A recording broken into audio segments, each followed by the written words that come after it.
Yosef ben Shmuel Aron, Zichron Livracha, Benjamin and Elys Wohl of Netanya, for dedicating the Shiurim this month in memory of their dear friend and mentor, Moshe Chaim ben Tzvi Hirsch.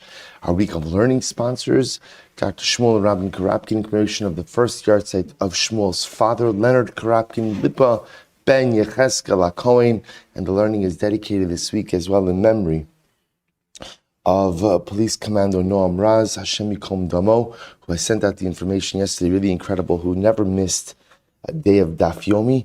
We hope that on the merit of our TALMUD Torah, all of the neshamas will have an aliyah and their families a neshama. But with that, let us begin. We really have an incredible daf ahead of us today. Today's daf is Ayin Aleph 71, and we are picking up Emir Hashem 2 lines up from the bottom on Ayin Amud Beis 70b, Hashtag da Amrit.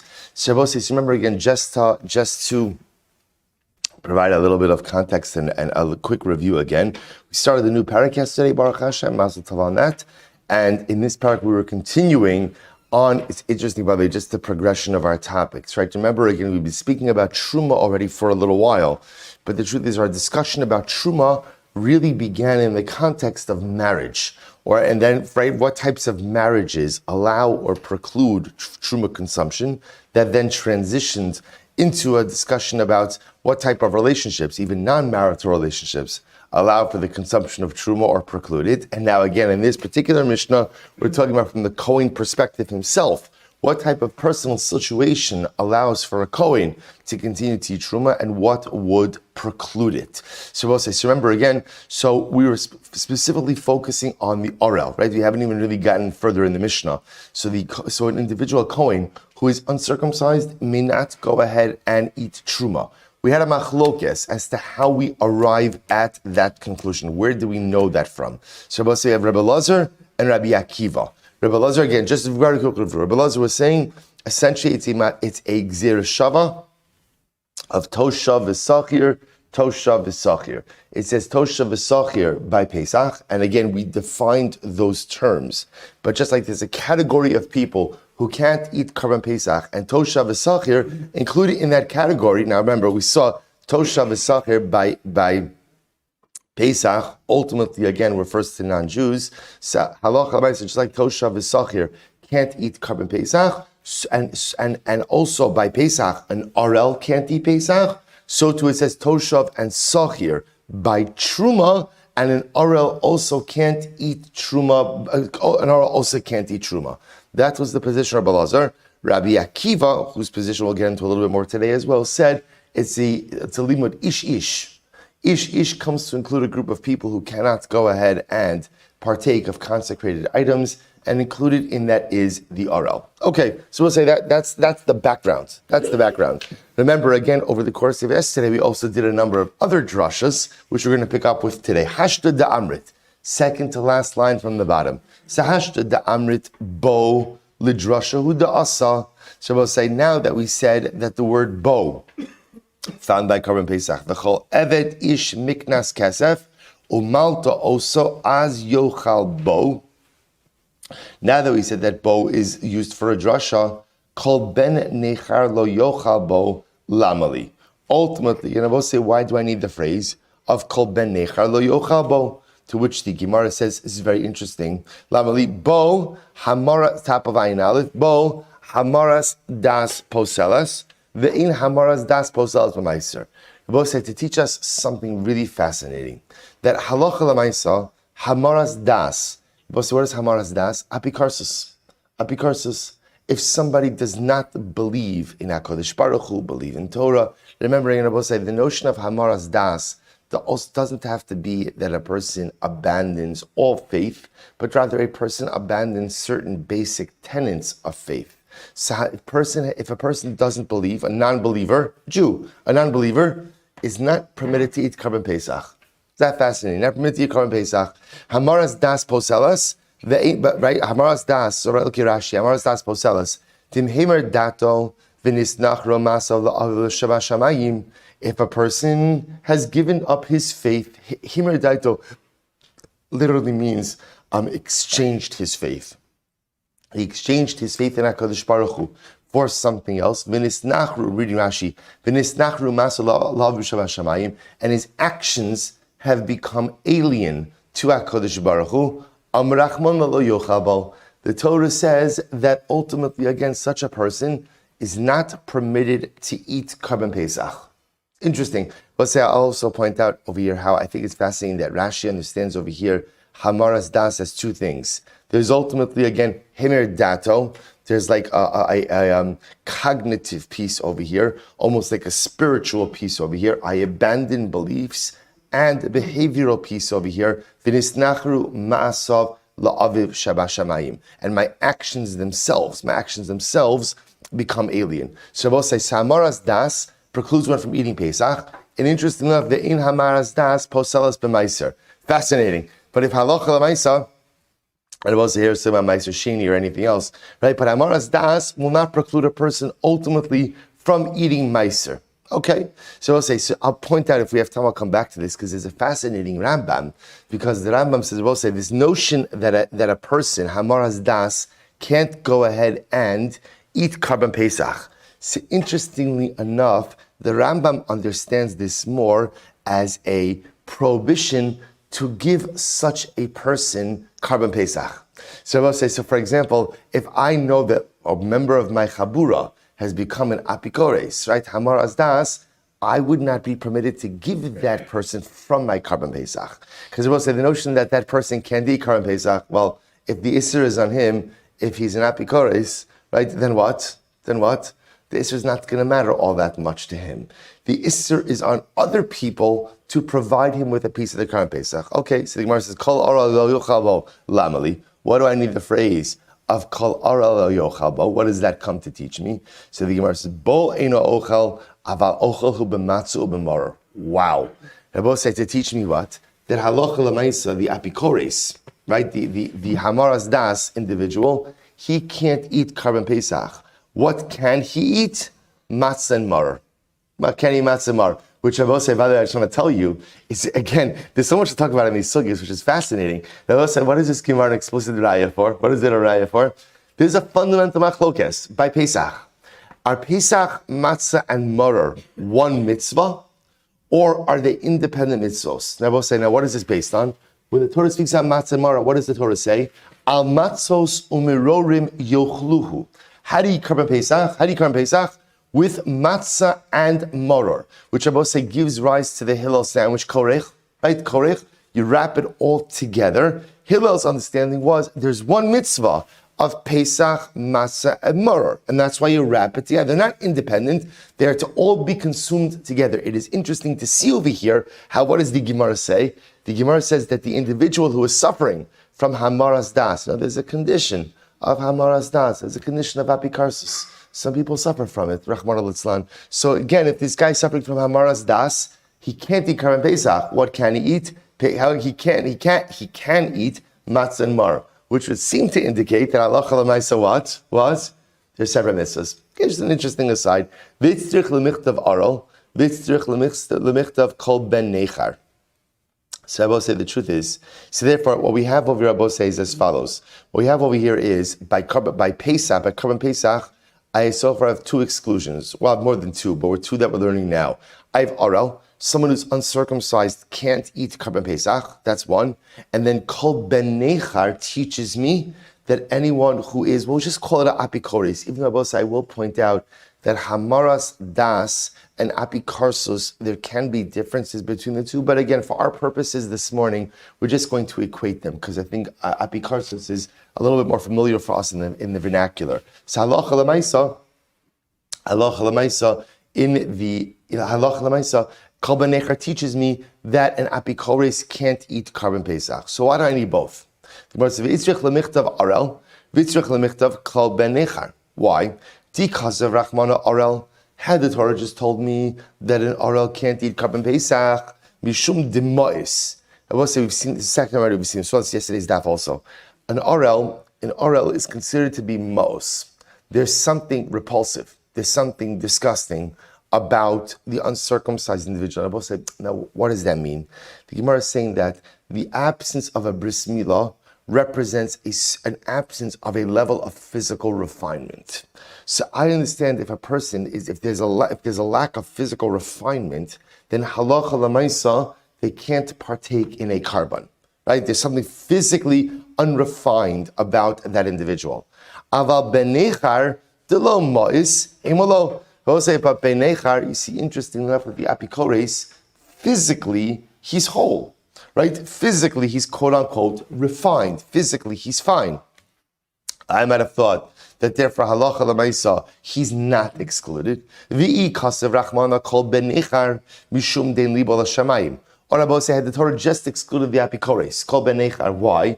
I understand why. Because in libo l'shamayim, I will say what a profound statement. His heart is not with HaKadosh Baruch Hu. His heart is not with Hashem, and therefore again that's why he's excluded from Karim Pesach. Aval orel de libo l'shamayim emalo, but orel, which you're going to both say somebody might be uncircumcised, but Allah Chalamaysa, again, his heart is to HaKadosh Baruch Hu. And I both say, you'll say to yourself, come on, that doesn't make any sense, right? If you're uncircumcised, how can your heart be to Hashem, right? If your heart was really to Hashem, then what?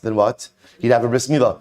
I just want to point out, I would say, we all live with this. In other words, the notion, a person could not have a bris milah, and okay, in this area he's deficient, but in other areas he's with HaKadosh Baruch Hu. I will say, isn't that the story of our lives?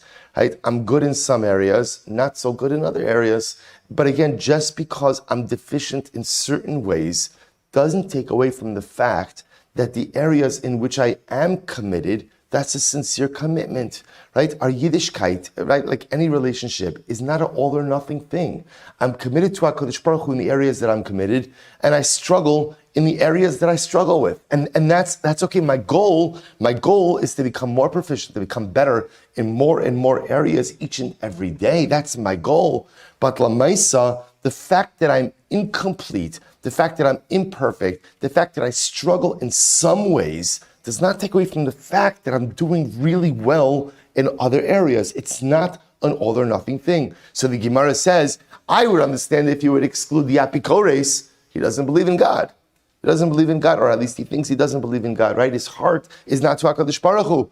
Aval orel, but the orel de libo l'shamayim, his heart is for HaKadosh Baruch Hu, right? He's with God. He's deficient in this area of bris milah. Got it. That's the story of our lives. Good in some areas, deficient in other areas, but it doesn't take away from the things that I'm doing well. Se'emalo, I would have thought that such an individual should not be excluded. Therefore, it's tzricha. Shabbos says halacha l'maisa. It's really fascinating. So we're beginning to kind of build out the people who are precluded from Karban Pesach. So again, we have Tosha v'Sachir, as those are written explicitly. We saw that already in yesterday's daf. Orel is also written explicitly by Karban Pesach. And now again, Rabbi say that phrase Kol Ben Nechar, which the truth is, what does that mean? Who's the Ben Nechar? Rabbi say, just to understand, by the way, how do you translate that phrase Ben Nechar? Son of, right? Stranger, right? It could be like Nechar, like Lashon of Nachri, or the son who is estranged. That's how the Gemara seems to really understand it over here. Ben Nechar is the son who is estranged. Who is the son who is estranged? Hamoras das. Apikarsus. He also doesn't need Karim Pesach. Beautiful. Not beautiful, but you understand. Says the Gemara. Mimenu lamali. What do I do with the word mimenu? Now, what are we referencing here? So the pasuk is atochlu mimenu na ubashal avushal b'mayim kim tzli al kra'av al kirbav v'lo sasiru mimenu. The Torah seems to use the word mimenu, from it, repeatedly, right? Do not eat from it cooked, right? Rather, it has to be roasted. Do not leave over from it until morning. And if you leave over from it until the morning, we have to burn it. So the word mimenu, from it, is repeated multiple times. And to be honest, doesn't really seem necessary. So why do I need the word mimenu? Mimenu la'amali l'chidra ba'amar Rabbi Yitzchak. So I will say that drasha we're actually going to discuss. Rashi points out over here, l'kamon ayin dalid amadal. So in a couple of days from now, we will see the drasha regarding mimenu. Okay, so we're going to shelve that for now. Amar Mar, Rabbi Akiva, Amar Eino Tzarach. So we'll say, so remember, up until now, our entire discussion has been focused on the position of Rebbe Lazar, right? Rebbe Lazar, also remember again, we've only gotten, this whole time, we've only been through the first word in the Mishnah, right? The Mishnah, going through the list of people who cannot eat Truma, says the Orel. So this entire time we've been focusing on how do I know that an Orel can't eat Karban Pesach. That's what we've been hyper focused on. So Rabbi will say, and what's the answer to that? The answer to that is that ger v'toshav, and we kind of built that out. Now we're transitioning to the position of Rabbi Akiva. Rabbi Akiva says this whole drasha is not necessary. You don't need this whole thing of ger v'toshav, this, that. Rabbi Akiva says the Gzir Shava is not necessary to learn the Isser of Orel by Truma. Where does he learn it from? So the Gemara says, Harihu Omer ish ish l'rabos es ha'orel. The pasuk says ish ish, and ish ish is coming to include the Orel. Good. Rabbi say, by the way, the pasuk that he's referencing over here is ish ish mizera Aron v'tzarua ozav b'kadoshim lo yochal adar shayitar. So Rabbi say the Torah actually here is talking about, interestingly enough, if a person is a tsarua, has saras, a person is a zob, meaning a person is tameh. If a person is tameh, he cannot go ahead and partake of anything consecrated or sacrificial. Rabbi Akiva's drasha is the word ish ish is coming to include other people in this precluded status. Who else is coming to be included? The Arel, the person who's uncircumcised. He too cannot participate or cannot partake of other sacrificial items, or I should say consecrated items, namely truma as well. Incredible. So both say the Gemara now is going to go through the same exercise with Rabbi Akiva that we went through with Rabbi Lazar in yesterday's daf. It's really fascinating. Rabbi Akiva, how do you know that ish ish comes to include an arel, someone uncircumcised? Maybe it comes to include an onain, someone who suffered a loss in the immediate aftermath of the loss before burial. Maybe he can't eat truma. He can't eat truma.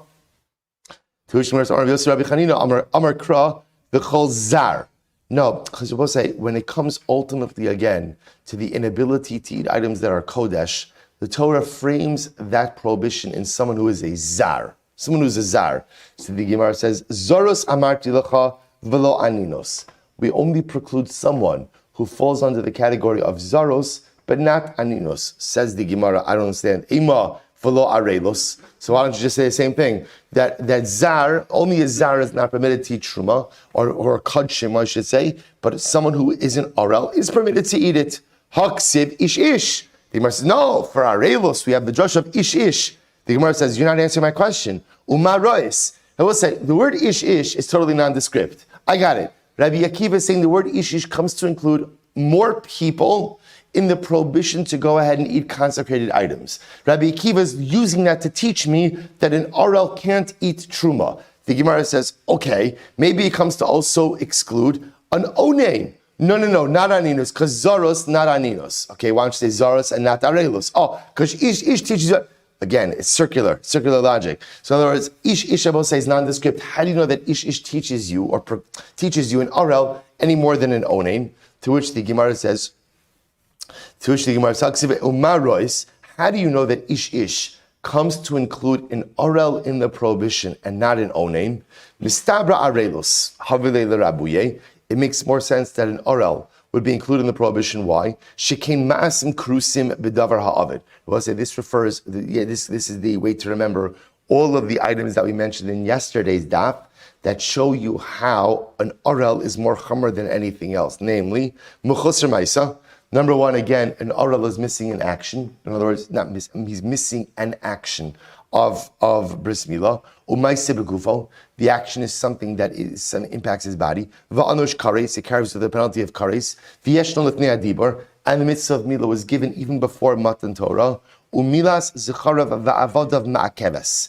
And again, I will say having uncircumcised slaves would prevent you from bringing Korban Pesach. So I will say these are all the ways in which you see that the mitzvah of milah is really more chamer than anything else. And the fact that mitzvah of milah has all of these chumras would seem to indicate to us what? Would seem to indicate that halacha l'maisa,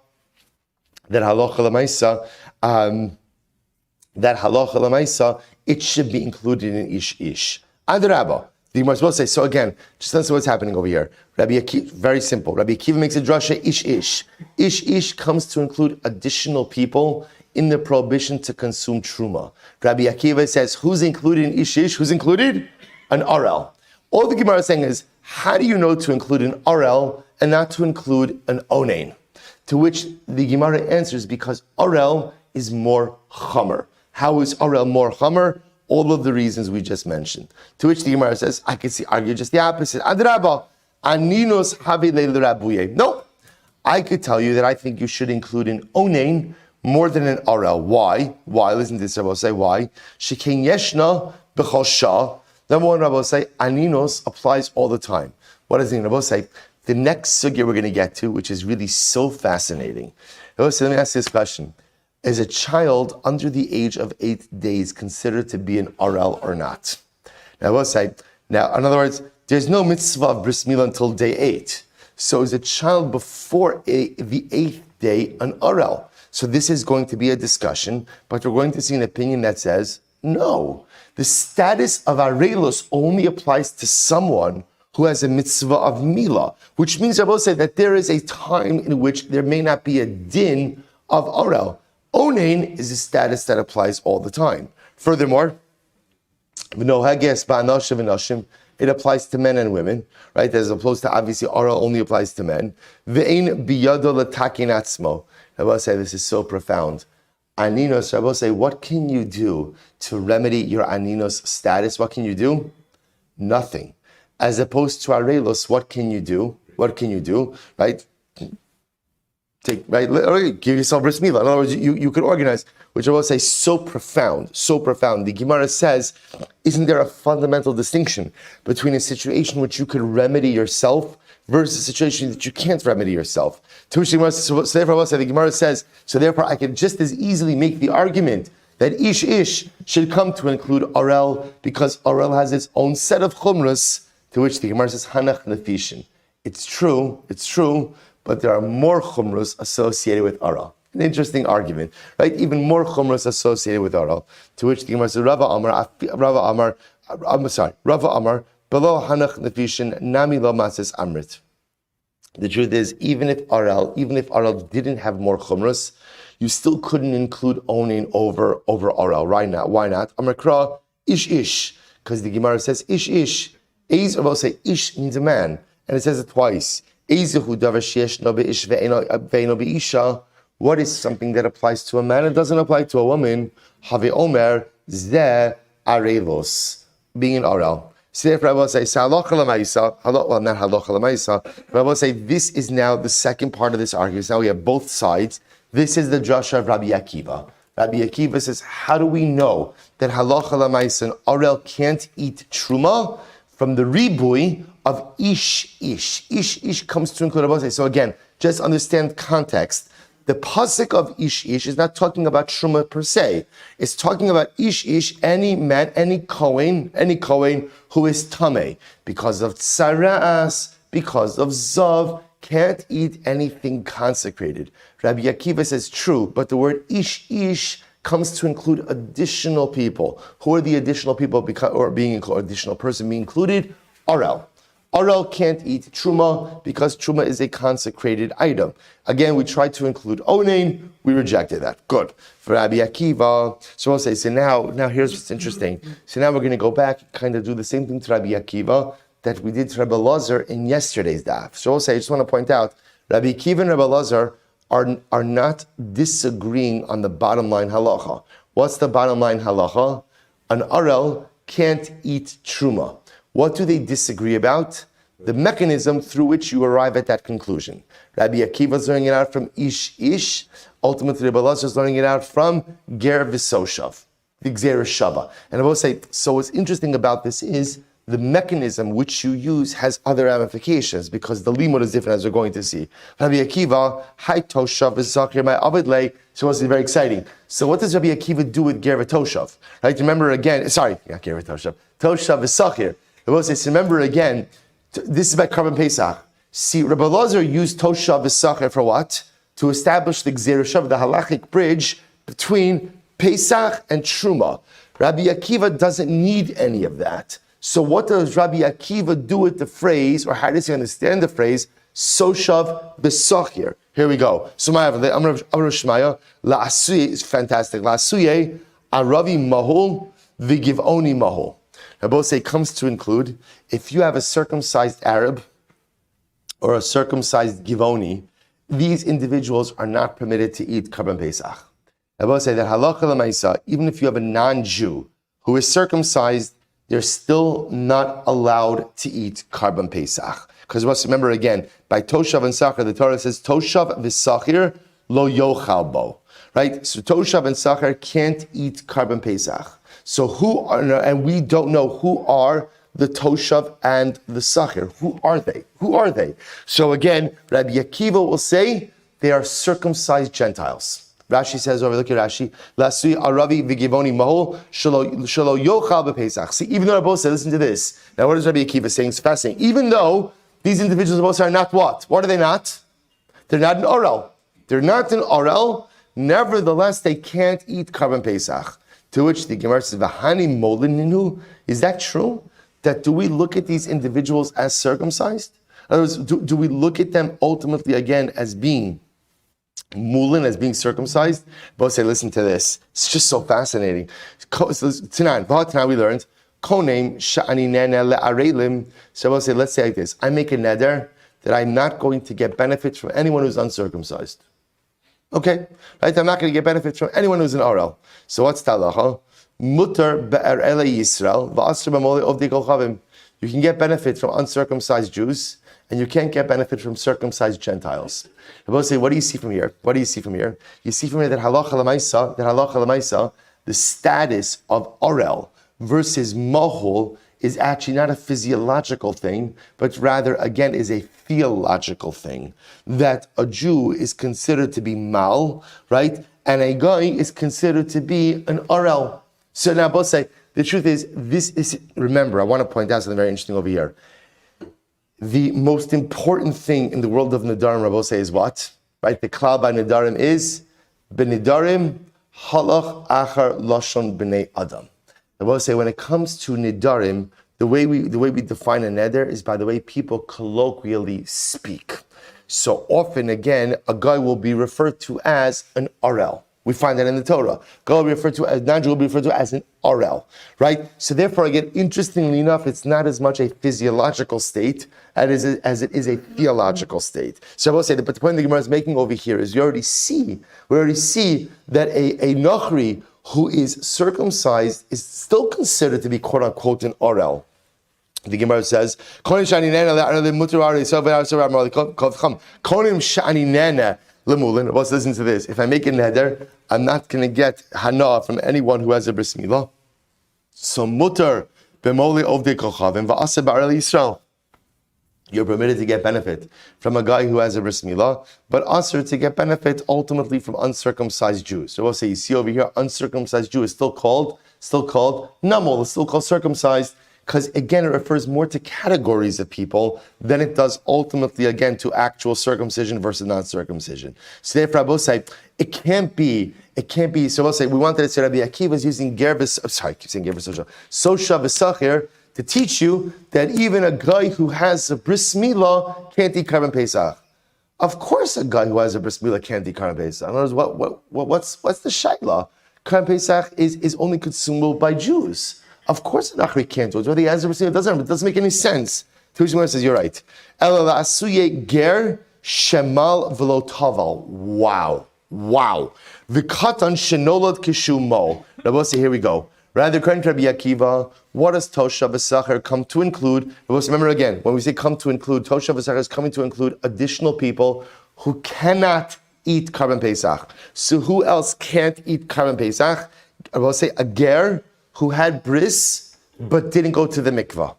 So he had bris milah, didn't get to go to the mikvah, or a child who was born circumcised.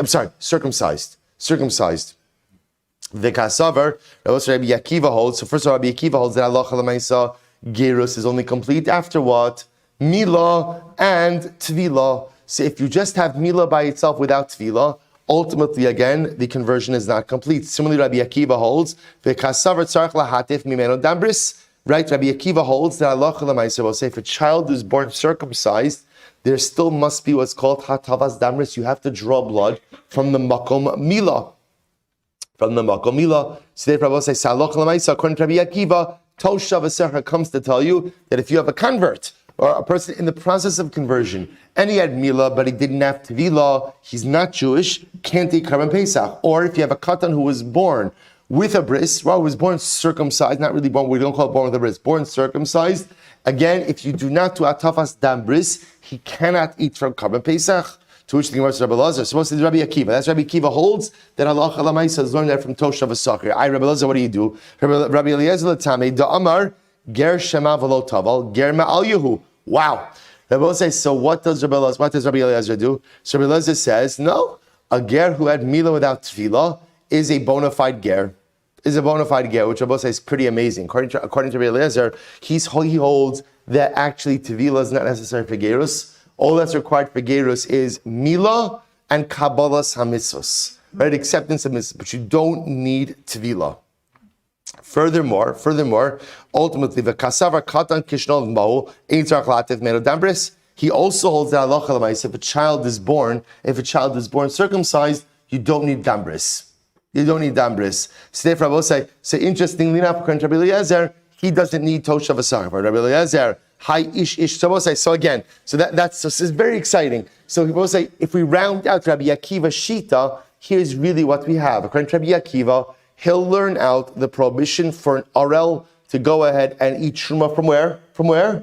Ish. That's Rabbi Akiva. What does he do with Toshav V'Sachir? Toshav V'Sachir comes to tell me that even a person in the process of conversion who had Mila but didn't have Tvila, cannot eat from Karban Pesach. Similarly, a katan, a child who was born circumcised, if he didn't have hatafas dam bris, can't eat Karban Pesach. The Gemara just brings in here, by the way, as an aside, those two pieces of information are points of contention. Rabbi Eliezer, on the other hand, holds that all you need for conversion is Mila, Kabbalah, so you don't need Tvila in a mikvah. Furthermore, he holds that a katan who's born circumcised does not need hatafas dambris. Good. Rabbi Eliezer, Ishmai Avid Le. So we'll say now we're circling back to Rabbi Eliezer. What does Rabbi Eliezer do with ish? To which, because remember again, Rabbi Eliezer learns everything out from Toshav V'Sachir. What does he do with ish? To which the Gemara says, "My Avid Le Dibra Torah Kalasham Anei Adam." Hey, that was easy. He holds it's not a drasha. It's not a drasha. The Torah phrases itself in the way that people colloquially speak. So people say, that's how people say, ish. Good. All right. We'll say now we come to a fascinating sugya. So we'll say, that closes out. So we'll say, hopefully you have a mastery now over that machlokes. Again, we always love machloksim like this. Because Lamaisa, no one's arguing on the conclusion. The conclusion is, an Arel can't eat Truma. How do I get there? Rabbi Eliezer ultimately saying, Toshav V'Sachar, Gzer Shava, between Truma and Pesach. Rabbi Akiva ultimately saying it's learned out from ish, agreeing on the bottom line, and again, they each have their respective shitos which flow from that. Beautiful. Here we go. Bar Rav Chaim Bar Ukva. Here we go. Katan Arel Ma'ulusocha B'Shemen Shel Truma. Listen to this case. Well, I just alluded to this before. Here we go. Kohen has a baby. Mazel Tov. Has a baby. The baby is we'll call it 6 days old. Okay, so now both say, now the Kohen has Truma. What is a Kohen allowed to do with Truma? What is he allowed to do with Truma? Anything he wants. So Allah Chalamai said now, respectful uses, now he has oil of Truma oil. He wants to smear his baby with oil. This is often done, right? He wants to smear his baby with oil. So Allah Chalamai, is he permitted to go ahead and smear his 6-day-old baby with oil? Now both say, what's the shaila? 6-day-old baby obviously doesn't have what? A bris milah. But at the age of 6 days, is the baby considered to be an Arel or not? We just established an Arel is not permitted to get benefit from Truma. So can a Kohen use Truma oil on his 6-day-old baby? I will say an incredible shaila. To which the Gemara says, here we go, Katan Arel Malasach B'Shem Shel Truma, Arelos Shelo Bizmano Ma'akva, Olo Ma'akva. So we'll say, the way the Gemara learns the Lashon over here is Arelos Shelo Bizmano, which is another way of saying, I will say, when does a child acquire the status of an Arel? Do we say the moment you're born into this world and you don't have a bris, you're an Arel? Or no? From 1 day to 8 days, or from 1 day through 7 days, you can't have a bris. Right? So therefore, you're not an Arel. Arel is a function of someone who's uncircumcised. You only become uncircumcised when there's a mitzvah of circumcision. So I will say, so that's the machlokis. Do we say, the Gemara calls it Arelos Shelo Bizmano, right? An Arel when there is not, do we call you an Arel when there is not yet a mitzvah of bris milah. So here we go. Tashma, Ainli elam milas zechara b'shas asiyah. So it's actually fascinating. So I only know, boss, I come in Pesach. I only know that halacha l'maisa, we established that by come in Pesach, so having uncircumcised males in your home, be it your children or your avadim, precludes you from offering up Korban Pesach. So only elam milas zechara b'shas asiyah. I only know that halacha l'maisa, I can't offer up the Korban Pesach if I have uncircumcised members of my home. Rabbi says, asiyah, offering the Korban Pesach. The Gemara says, va'avadav b'shas achila. And I know that if I have uncircumcised avadim, I can't eat Korban Pesach. So Rabbi says, so again, if you look at Rashi, ainly la'akev b'Pesach ela milas zecharav sheish lo b'shas asiyah, the gabe milas zecharav ksiv v'az yikrav la'asoso v'hainu shchita, the gabe avodav ksiv az yochabo. So we'll say, this is very interesting. The Torah phrases it in a fascinating way. If I have uncircumcised children, that precludes me from shechting Korban Pesach. If I have uncircumcised avadim, that precludes me from eating Korban Pesach. That's just the way the Torah phrases the prohibitions. How do I know? Minayin litin esa amar shal zeh bazeh v'esa amar shal zeh bazeh. We'll say, how do I know to apply one to the other? In other words, we'll say, how do I also know that the presence of uncircumcised slaves will preclude me from shechting, and the presence of uncircumcised children will prevent me from eating? The Gemara says, Talmud lomar, az l'gzera shava. So I will say, so therefore again, here we go, just understand what we just established. What we just established, I will say, is whether you have uncircumcised avadim at the time of shchita, or uncircumcised children at the time of achila, you can't eat Korban Pesach, which also tells me that what? Even if I didn't have uncircumcised children at the time of shchita, but now I have uncircumcised children at the time of achila, I can't eat. Similarly, if I didn't have uncircumcised avadim at the time of shchita, but now I have them by achila, I also can't eat. So the Gemara says, okay, let's analyze this. I understand that there could be a case, listen to this, there could be a case where I didn't have an uncircumcised evet at the time of shchita, but now I do have him at the time of achila.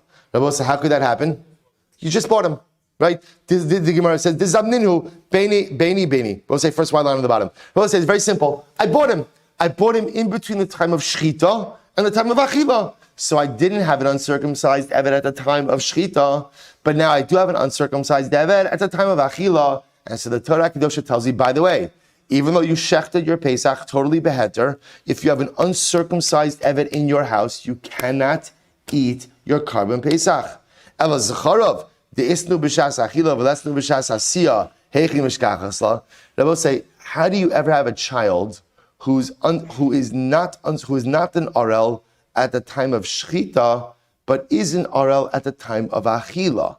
So it must be lav the isyalid ben achila ben asiyah la'achila. We will say, what has to be the case? The case is where Baruch Hashem Mazel Tov, I had a baby in between the time of shchita and the time of achila. So I didn't have the child at the time of shchita. Now I have the child at the time of achila. I will say, how old is the child at that time of achila? A couple of hours old. And yet, what do you see from here? Even a child who's a couple of hours old is considered to be what? An arel. Shmamina arelos shelo bismana havi arelos. So I will say, you see from here that even a child below the age of 8 days, where he can't have a bris milah, is still called an arel. Which I will say is fascinating. Because according to this Gemara, what does it sound like? By anyone who has a boy less than the age of 8 days old is not allowed to what? Eat Korban Pesach, which would be an impossible reality. So therefore, we're not finished. Amar Rava says, no, I don't think so. V'tizbara himolo kol zachar amar rachmana v'az yakrav lasos. So we'll say the pasuk says by Korban Pesach, the pasuk says Michiyagar itcha ger v'asa Pesach la'Hashem himol lo kol zachar v'az yikrav lasoso. So I will say, so again, Torah is speaking about the ger, when the ger ultimately wants to join for Karan Pesach, Torah says, no problem, make sure as a bris milah, and the ger could join you. So the Gemara says, I v'hai lav bar milahu. But we'll say, how can you possibly say that halacha l'maisa, a baby that's not yet 8 days old, would preclude you from eating Karan Pesach? The baby is not subject to the laws of milah. In other words, we'll say, the Gemara is pushing back and saying, arelus is a state of someone who is derelict in performing the mitzvah. But the child less than 8 days doesn't have the mitzvah. So we'll say, but here's the problem. Here's the problem. We want to accept the premise. That a child less than 8 days old cannot be an Orel. Can't be an Orel if less than 8 days old. The problem is also, we also have to come up with a case of what? Of a child who was not an Orel at the time of Shechita, but is an Orel at the time of Achila. That's what we're looking. We're just looking for that case. What is the possible case? To which the Gemara says, I'll tell you the case. Right. I'll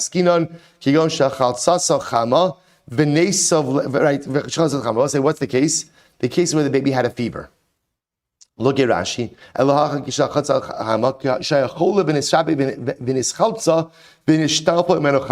We'll say, here's the case. The baby was sick. Baby had a fever. So 8 days old. The baby's 8 days old. 8 days old on Erev Pesach. I'm ready to do the bris milah, right? What happens? Baby gets a fever. So at the time that I shechted the Karan Pesach, remember, if a baby has a fever, then what? No, you don't do milah, baby's a chola. Okay, not allowed to do a milah, baby's a chola. So as I say now, at the time of the shechita, the baby had a fever, the baby was a chola, so I couldn't do bris milah. Then I will say, what happened? After shechita, what happened? The fever broke. So ideally, what am I supposed to do? Give the bris milah then. If at the time of achila, I have not given the baby a bris milah, then halacha l'maisa, that baby is an Orel. If baby is an Orel, that precludes me from eating Karan Pesach. One second, that's not true. V'nesiv le'kol shiva. Damar Shmuel chatzas v'chama nosel k'shabos. We're going to see this sugya. Halacha l'maisa. We'll say when the baby is sick and then recovers, you don't just do bris milah right away. In other words, especially with a fever, the Gemara says you give the baby 7 days to recover. So we'll say, if that's true, that the baby had a fever at the time of the shechita, and the fever broke right afterwards, you still wouldn't give that baby a bris milah. And if that's the case, the baby is not an Orel. If the baby is not an Orel, then you could eat Karan Pesach. The Gemara says, so I'll say, so what's the case? The case also says where the baby did have a fever, right? And now Erev Pesach is the day that the baby should have had the bris milah. To which the Gemara says, okay, so then why not go ahead and give the baby the bris milah already the morning of the 8th day? The morning of Erev Pesach. In other words, we're switching it around. Now really Erev Pesach was the 7th day, or I should say the day after the 7th day, the 8th day from the recovery. So give the baby a bris milah in the morning, to which the Gemara says, Ba'inon amadeis, ba'inon me'es la'es. They both say this is fascinating. They both say when it comes to a baby who is ill, we're going to get into this sugya. When it comes to a baby who is ill, we give the baby a certain recovery period before we do bris milah. We will not do bris milah until there's a recovery period. The interesting part about that recovery period, I will say, is it's not 7 calendar days of recovery. It's what? 7 24-hour periods. So I will say, let's say, for example, so if the baby recovers at Tuesday at 6:30 a.m., we count 7 24-hour periods from there. So therefore, it could be that the case is where halacha l'maisa, the 8th day falls out a little bit later. So it could very well be, also you could have a case where the 8th day, right, fell out on Erev Pesach, but let's say fell out after the time of Shechita. So you could have a case where halacha l'maisa, a person had a more than 8-day-old child that was uncircumcised at the time of Shechita, which is fine because the baby was still quote unquote in the window of illness. But halacha l'maisa, by the time you come to Achila, would require a milah, and if doesn't have milah, would preclude the father from eating Karan Pesach. The Gemara says, 1 second, Vatani loda, yom hibaraso, ki yom hivaldo. So I will say, ultimately, again, the day that you're born is just like the day that you're healed is like the day that you're born. How so? My love, yom hivaldo loba ina me'es le'es. So I will say, don't we say that in general, by bris milah, right? By bris milah, I will say the halacha is that what? We give a bris milah 8th day. Now, I will say, how do we count 8 days? How do you count 8 days? Calendar days. In other words, I will say, if a baby is born, 1 minute before Shkia, right? 1 minute before sunset, 1 day. That's 1 day. So I will say, the fact that we're now comparing days of recovery to days of birth, don't we say that just like days of birth, we count calendar days, so too by recovery, we also count calendar days. To which the Gemara is low, but me'es la'es. And I will say, when it comes to recovery, we don't count calendar days, we count 24 periods. Lo adif yom hibarasa miyom hivaldo. Dili yom hivaldo lo b'ina me'es la'es. I will say, when it comes to when a baby is born and you want to count days for bris milah, we don't require, we'll say, me'es la'es means 24-hour periods. We don't require 24-hour periods, but rather, again, we look at calendar days. Vilu yom hibarasol, but me'es la'es. So we'll say, but again, when it comes to recovery does require 24-hour periods. So we'll say, so I just want to be clear what we're doing over here. It appears that the Gemara is settled on the fact that a baby less than 8 days old is not an RL. Which was going back to our original question. Remember, how did this all start? Could a Kohen take truma oil and smear his 6-day-old baby? And the answer would appear to be yes. Now I will say, that great. Put that on the side for now. The problem we just got into now is the Gemara in the Brisa described the case, told us that a Kohen who had a baby who was, or not a Kohen, a person, Erev Pesach, a person who had a child who's not an RL at the time of Shechita, right? So he was able to shech the Korban Pesach, but then the child becomes an RL at the time of Achila. That RL child will preclude his father from eating Korban Pesach. So what are we trying to figure out over here? How can you not be an RL at the time of Shechita, but then become an RL at the time of Achila? So we've had one example. So far, one answer. What's the one answer? Where the baby had a fever. The fever broke. You waited 7 days, right? The 8th day, which would have been the Milah day, ultimately, again, is on Erev Pesach. The 24 hours did not yet conclude at the time of Shechita, but it concluded after the time of Shechita before Achila. So that could be a case of where the baby wasn't an RL at the time of Shechita, but now is an RL, and if you don't take care of the Arelis before Achila, would preclude the father from eating. Another answer. Rav Papa Amar, Kigon dekoiv le'enei li'enuga, v'itbach beni beni. Rav Papa says it could be a case of where the baby had problem with his eyes. So both say, an eye problem is not the type of illness that you have to give a 7-day recovery period. Eye problem, as long as the baby is healed, you're good to go. So what's the case? At the time of Shechita, the baby had an eye problem, which again says you can't do Milah. Therefore, again, he's not an RL. If you can't do Milah, you're not an RL, right? But the eyes were healed, Baruch Hashem, between Shechita and Achila. So now the father would be obligated to go ahead and give the baby a Milah. And if he doesn't do so, the Arelus of the child would preclude the father from eating Korban Pesach. Beautiful. Rav Amarava says, what's the case? This is just the case. Let's say father and mother. It's quite a power couple, right? Both parents, right, are incarcerated. So both say they were. So now remember again. So they're part of a chabura. So someone shechted Korban Pesach for them, right? Part of the chabura, and therefore because they're incarcerated, they can't do milah. They're let out of jail after the Zman of Shechita. Now they can do Milah. So again, at this point, they become Chayiv. A failure to do so will mean that they have a child who is an RL, because we'll say the mitzvah is on the parents. So therefore, again, failure to do so will preclude them from eating. So we'll say all just cases of where, technically speaking, the child is not an RL at the time of Shechita, but is an RL by the time of Achila. Next example, or next explanation, Rav Kana B'Rav Nechemia Amar, Kigon tumtum shenikra v'nimtza zachar beni beni. Interesting case. And we'll say, what's the case? Where the baby was a tumtum. We'll say, what's a tumtum? Tumtum is a child where the sexual organs are covered over by a membrane. So we don't know male or female. And we'll say, what's the case? At the time of Shechita, the baby was still a tumtum. Then what happens? The membrane ruptured after Shechita, and Mazel Tov, you discover it's a boy. Now we'll say, and obviously more than 8 days have elapsed. So at this point in time now, there is an obligation to go ahead and do bris milah. Incredible. So the Gemara says, good. Rav Shavia Amar Kigon Shahotzi. This is an interesting one. Shahotzi Rosho Chutz LePruzdar. So we'll say, what's the case? Rav Shavia says the case is where the baby extended his head outside of the birth canal. So they extended. Now, what's the case? If we look at Rashi, Shahotzi Vlad Rosho Chutz LeProsdar Ukvar Avru Shiva Yomim. So listen to this. The case over here is where the baby went ahead and was partially born, so extended his head outside of the birth canal. And I will say, once the head, here's what's interesting. Once the head comes out, the baby is considered born. You don't even need the full head. I'll say the truth is it's either padachto, the forehead, or it has to be over here, the forehead and the nose, the baby could breathe. Right? So ultimately, again, once the forehead and once the head comes, we'll call it just the head. Once the head comes out, halacha l'maisa, again, the baby is considered to be born.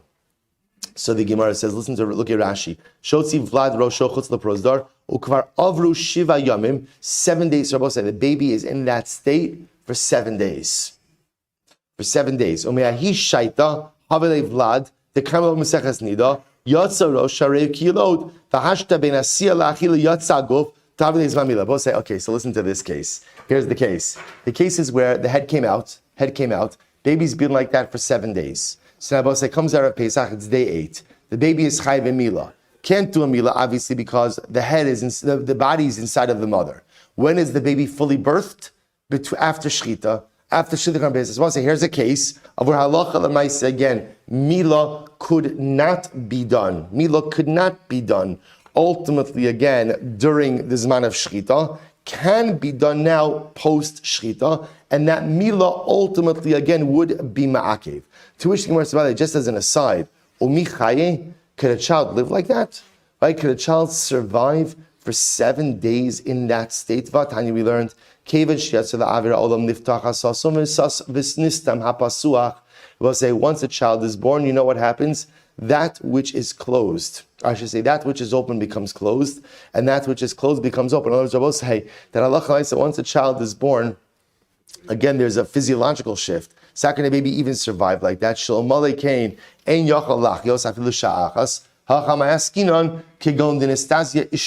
I will say, how is the baby sustained? The baby is sustained ultimately through a fever.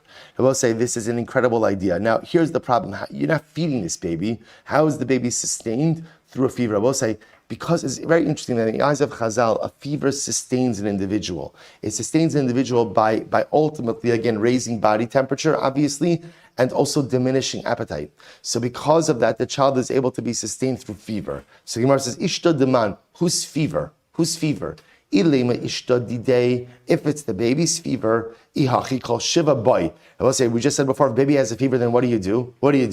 You give the baby an additional 7 days once the fever breaks. So then this child is not subject to mila at all, even when he comes out on Korban Pesach between Shechita and Achila. Ela dezinsa ishta diime. It must be, it's the fever of the mother. The fever of the mother is sustaining the child. The other possibility is, hani milihecha de la ma'avi. I will say, ultimately, again, when do we say the child is unable to live? When the child is not crying. But if the child is crying being a sign of vitality, ultimately, again, okay, so we'll say, so therefore, again, halacha, so good. We'll say, these are all just extreme examples of how halacha, you could have a situation of a child who was not subject to milah at the time of shchita, but does become subject to milah ultimately by the time of achila. So the Gemara says, so Rabbi says, it's an interesting sugi. Actually, we'll stop over here for today. We'll pick up with this Gemara tomorrow. But Rabbi say we'll pick up with the fact that in other situations, being an aral, we've discussed what an aral precludes you from. And in tomorrow's daf, we'll see that even as an aral, certain other sacrificial processes are still going to be permitted. I will say beautiful sugya, a lot of agaraton, Gemara Mir Hashem tomorrow's shkoyach.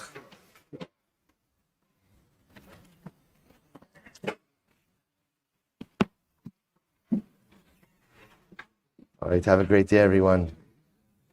Dr. Lussman, Moshe Ben Sion, Eretz Yisrael contingent, enjoy. Great day, everyone.